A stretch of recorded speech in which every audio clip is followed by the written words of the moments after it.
Welcome back to the news at 10. The federal government is optimistic that the full implementation of the 2017 budget will turn around the economy. The Minister of Budget, Mr. Udoma, who has been speaking about budget implementation, also expects every citizen of the country to join in monitoring the implementation process to make it a success. He is speaking today on our breakfast show, Sunrise Daily. The thrust of the budget is actually to get us out of recession, and the way we're doing it is by spending. That is the way you get out of recession. So, which is why we have 30% of the budget for capital, and of that capital, over 50% is for infrastructure. So we want to do roads, we want to do railway, we want to do power, all the things that will get contractors back to work, will get people working again, will stimulate the economy. And so that is basically the target of the budget. But I notice a lot of enthusiasm, a lot of people who are feeling more optimistic about the country, more optimistic about the direction of policy, more optimistic about the support that the government is giving the private sector. You know, the acting president issued some executive orders to try and make it easier to do business. One of the things was that the companies incorporation must be done within 48 hours. And we understand that that is already being achieved. And we're looking at things like visas, the little irritants, you know, that business people want to go in and out of the country and, you know, they don't have a smooth passage, they want to get visas and all that. We are addressing all those issues. We're also addressing issues at the ports, you know, trying to make port clearance easier. We've given, the acting president gave instruction that in the main ports there must be 24-hour service. And that is already being implemented. So as you can see, we are focused on getting this economy out of recession. We're focused on getting the private sector working again, and you can already see people are responding to it. Governments at federal and state levels have been advised to scale up entrepreneurship through the creation of better business environments for the youth. The advocacy was made today at the third Policy Dialogue Series on Entrepreneurship, organised by the Fate Foundation. Our correspondent, Temple Ashaju, reports. Fate Foundation is known for its research and policy roles in Nigeria, and this meeting represents the third edition of its dialogue series. This time the focus is on how state-led efforts can unlock youth potential for economic development. And the states of Kaduna and Lagos have been selected to showcase their exemplary roles. And so government does have that responsibility, I think, to provide data and information as a public good. For example, we said agriculture is 70% of the state economy. If you're a businessman and you're investing in that premise, you're already failing, because when we did the GDP survey, we found out that agriculture was less than 40%. There are ongoing initiatives to be able to make sure that local government taxes and all state taxes are compressed as one. And I'm sure you're also aware that the state has an economic advisory committee that's actually also working on that. The federal government is not left out with an update on its ease of doing business strategies. Credit. I heard somebody mention access to credit. That's the collateral registry bill and then the credit bureaus. So that just leads to, at a granular level, making sure that movable property can be used as collateral. Questions come pouring in on the needs to bridge the millennial gaps and scale up interest in Nigeria. Lessons learned from yesterday and the generation of today should give the youth a chance. They should give them more opportunities. I think that we've left it to the international community to dictate what the Nigerian story is, and we could do a much better job of highlighting what the opportunities are rather than what the difficulties are.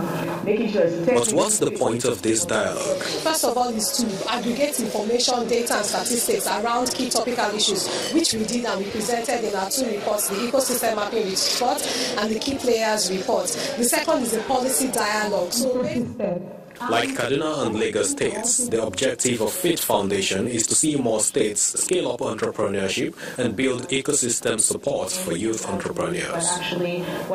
Temple Ashaju, Channel Television News. Let's take a look at some business news now. Here's Emana Amawe.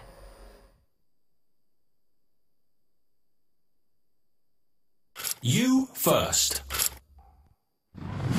First Bank.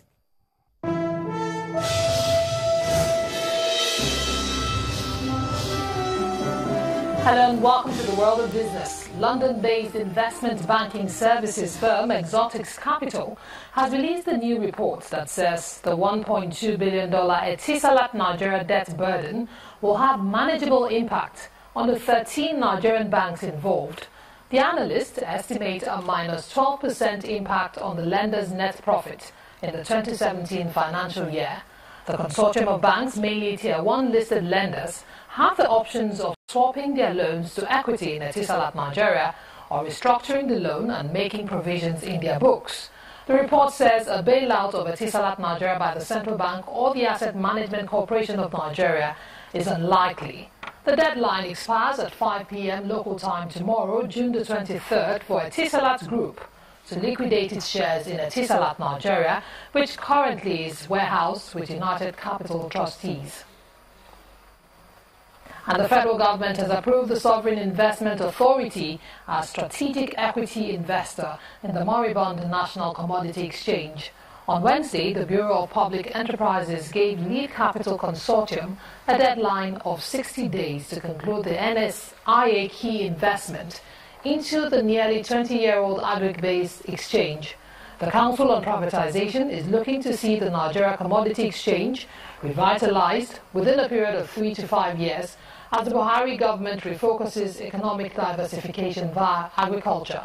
Last week, the Securities and Exchange Commission submitted a new bill on commodities warehouse receipts to the Senate as part of moves to smoothen the regulatory environment for the operations of the specialized exchange. And Nigeria's largest construction company by market value, Julius Berger, says it plans to acquire oil assets and expand into the country's power sector. This comes as the construction giant seeks to diversify its business and stay competitive. The company is also considering bidding for business in other countries in West Africa, including Ghana, Benin, and Côte d'Ivoire. Julius Berger has formed a partnership with Petralon Energy to work on oil fields in the Niger Delta region and is currently in talks with about 8 power industry investors to build generating plants across the country. It's another sharp decline for equities at the domestic stock market as all sectoral indices ended today in the red. Chimezie Obiwa tells us more.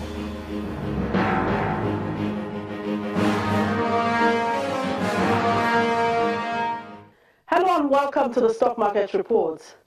The sell pressure reduced today at the equities market after the exposure of 10 local banks to Etisalat Nigeria and news that Etisalat Group of UAE is pulling out of Nigeria plunged the market index in Wednesday's trading session. Today, the index dropped by 1.64% as against the 2.61% recorded on Wednesday. Other market drivers are the global oil price and the expected half-year financial earnings, which have made some of the foreign portfolio investors to slow down their purchase of Nigerian assets.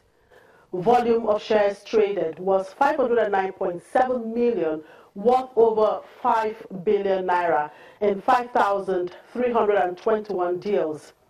On the activity chart, the highest gainer was corn oil, inching up by 10.24%. On the flip side, Transcorp was the top loser, shedding its weight by 9.52%. Etisalat and the banks are scheduled to meet on Friday, and traders say they expect some positive news out of that meeting that will help calm the market. And that was the Stock Market Report. I'm Chimezie Obi Iwagu.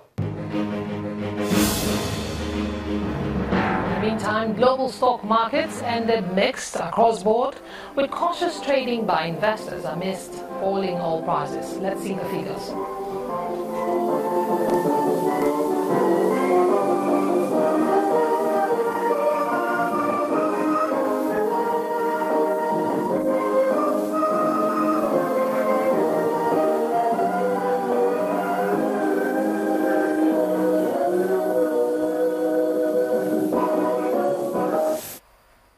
That's our package and business news tonight. I'm Emana Amawe. It's back to you, Joma.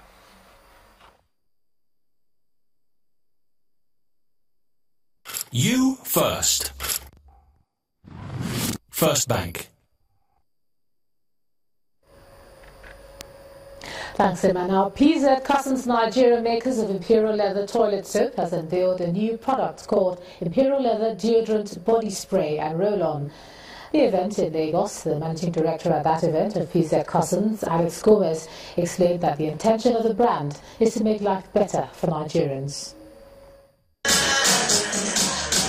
Stars from the music and film industry, customers and well-wishers all gather here to witness the unveiling of the new product.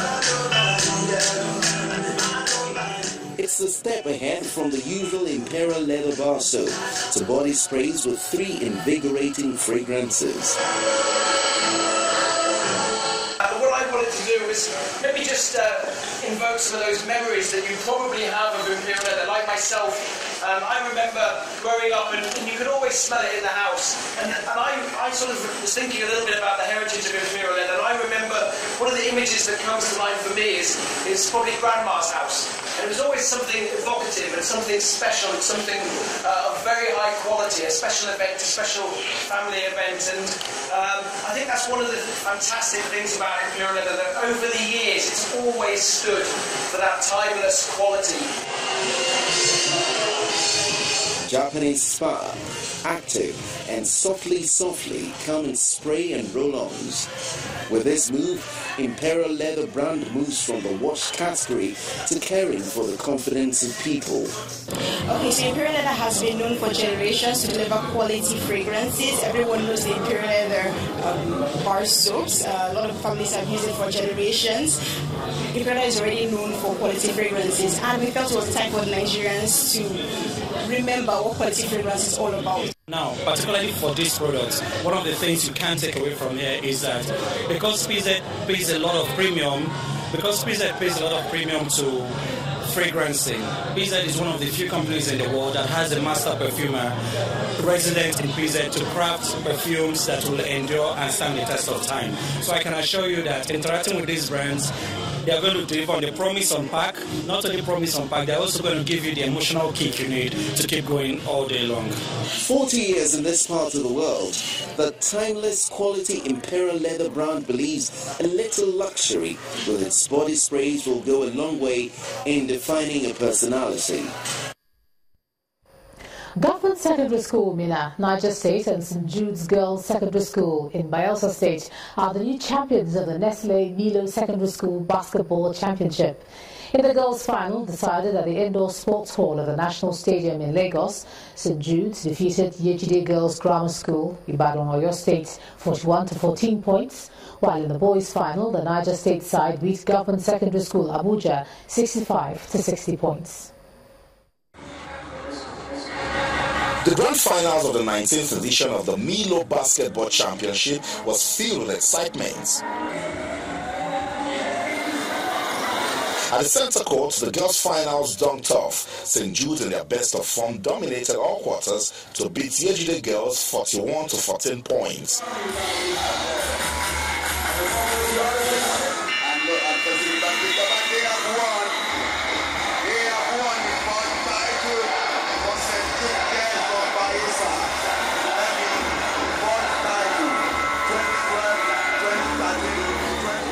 That done and dusted, the boys fouled out for action, and they kept basketball lovers glued to their seats.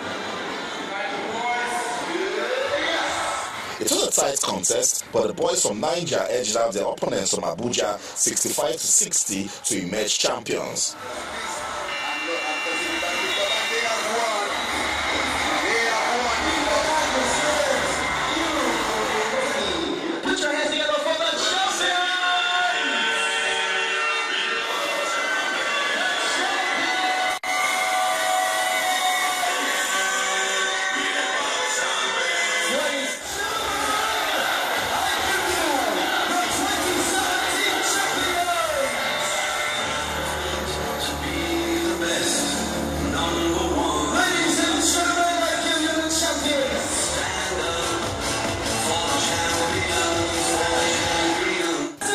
The organizers are delighted that for 19 years, they keep recording remarkable improvements.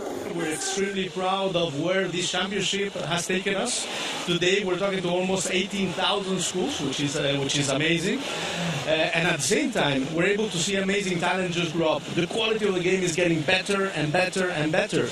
We are looking forward to the 20th anniversary, and I promise you, it's going to be a bomb. You must look forward to it yourself. The best of these games will be taken to what we call the Milo Top 50 camp, and they are going to be able to interact with the best of the coaches and scouts from the NBA.